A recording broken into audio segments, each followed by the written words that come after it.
Hi, I'm Guy, editor and producer of the Guy R. Cook Report. In this special interview with myself, I'm going to look at the Lighthouse tool that's come out in the latest version of Chrome browser. So you bring up a web page. In this instance, I brought up https://justguy.net. And then you go up here to the three little dots in Chrome, click on that, go down to More Tools, and then under More Tools, you go to Developer Tools, and that's going to give you the tabs up here across the top you can see.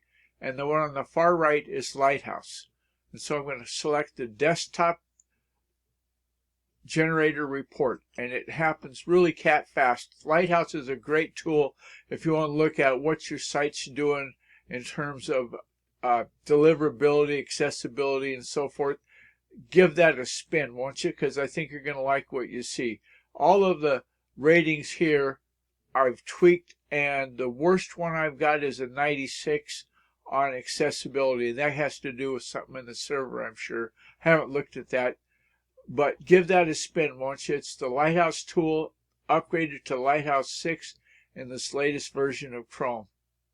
It's a wrap.